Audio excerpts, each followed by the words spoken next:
अस्सलामु अलैकुम। राशिद अली निज़ामी आपके सामने हाजिर है और यकीनन आप सब खैर आफियत के साथ होंगे और हम आपकी ये दुआ वो भी हैं।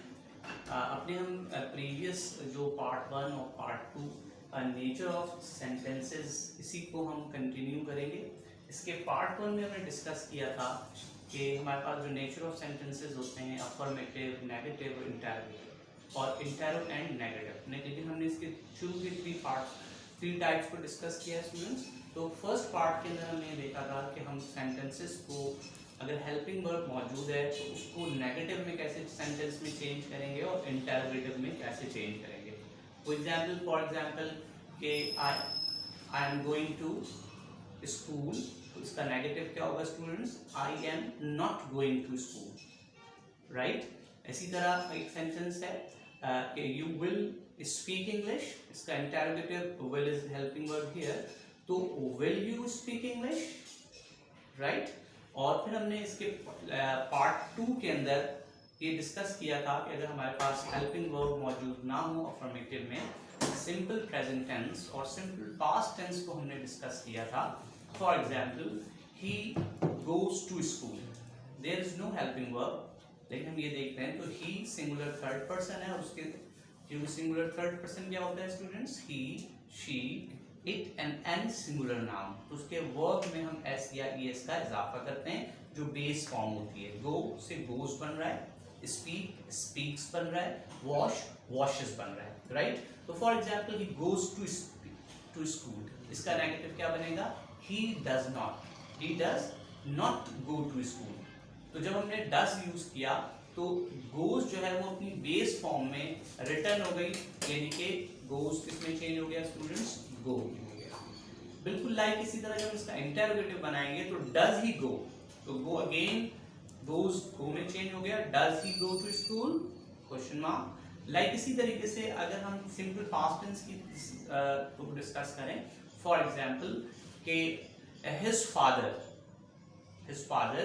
स्पोक अरेबिक, तो spoke is the second form, तो इसको जब हम नेगेटिव बनाएंगे तो क्या बनाएंगे students? His father did not, और जब हम डिड नॉट यूज करेंगे तो स्पोक जो सेकंड फॉर्म है वो it converts into first form, तो क्या हो जाएगा? He did not speak English, interrogative क्या बनाएंगे? Did his father speak English question mark.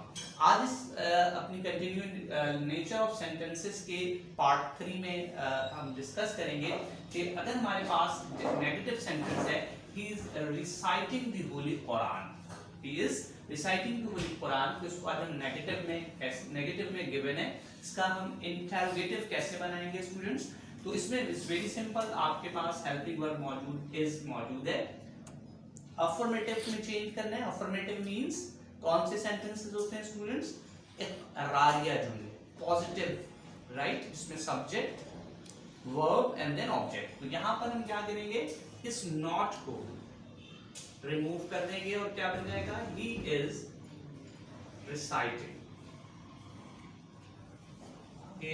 Reciting दी होली कुरान।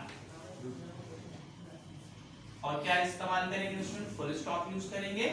तो इट्स वेरी सिंपल कि सिर्फ हमने इस नॉट को रिमूव कर दिया और बाकी तमाम पार्ट को हमने same as it is copy कर दिया। क्लियर?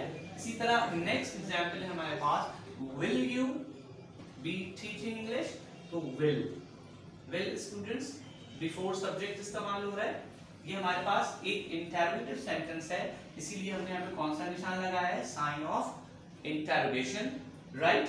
तो will you be teaching English, interrogative बनाएंगे तो क्या करते हैं सबसे पहले स्टूडेंट्स? इंटरोगेटिव में गिवन है, अफर्मेटिव बनाएंगे तो सबसे पहले सब्जेक्ट यूज करेंगे स्टूडेंट, यू कैपिटल लेटर में यूज करेंगे हम, तो यू विल, और फिर क्या यूज करेंगे? You will be teaching English, और क्या यूज करेंगे? Full stop. Okay students, next third example हमारे पास है, are you not reading books. तो ये दरअसल सेंटेंस हमारे पास क्या है?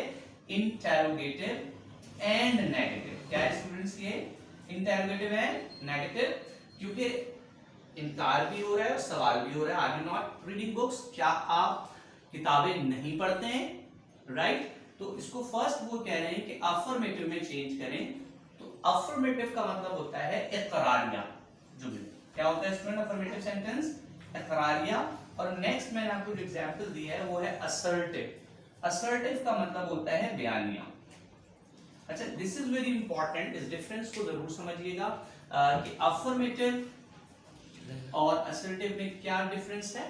नॉर्मली स्टूडेंट्स यहाँ पर गलती करते हैं, बट मैं आपको इस टेक्निक्स भी बताऊंगा और उम्मीद है कि आपकी गलती को रिपीट नहीं करेंगे। तो उन्होंने कहा are you not reading books, affirmative. Affirmative means इकरारिया, राइट? तो उसमें क्या होता है, सबसे पहले हम सब्जेक्ट यूज करते हैं और देन फिर हमारे पास अगर हेल्पिंग वर्ब है तो हेल्पिंग वर्ब को यूज करते हैं और देन, क्लियर? तो अफर्मेटिव पॉजिटिव बात होती है तो उसका क्या होगा स्टूडेंट्स? यू आर, अब इस नॉट को हमने क्या किया, रिमूव कर दिया। यू आर रीडिंग,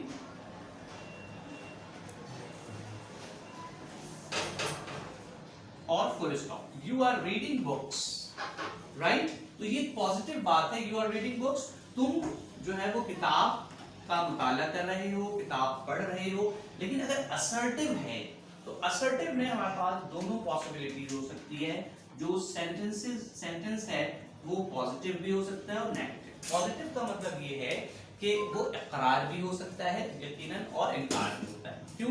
कि जब कोई भी फर्द बयान करता है या किसी से सवाल करते हैं तो उसके अंदर दोनों इम्कानात मौजूद होते हैं। फॉर एग्जाम्पल मैं आपसे पूछता हूं कि आर यू स्पीकिंग इंग्लिश, तो बहुत सारे स्टूडेंट्स मेरे सामने वो कहेंगे yes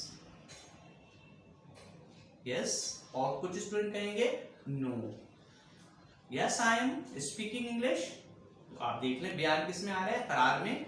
no I am not speaking English किसमें आ रहा है, वो नेगेटिव, इनकार कर रहे हैं। तो अगर हमारे पास सेंटेंस इंटर और नेगेटिव हो तो जब हम इसको असर्टिव बनाते हैं तो इसके नॉट को हम रिमूव नहीं करते, बल्कि हम क्या लिखेंगे कि यू आर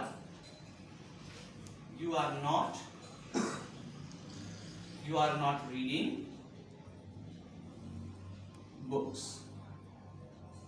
स्टूडेंट देखिए, जरा गौर से देखें, सेंटेंस हमारे पास सेम है लेकिन इस दोनों का जो रिजल्ट है, जो आंसर है वो डिफरेंट है। जब अफर्मेटिव कहा उन्होंने तो हमने सबसे पहले सब्जेक्ट यूज किया और हेल्पिंग वर्ब, और इस नॉट को हमने रिमूव कर दिया।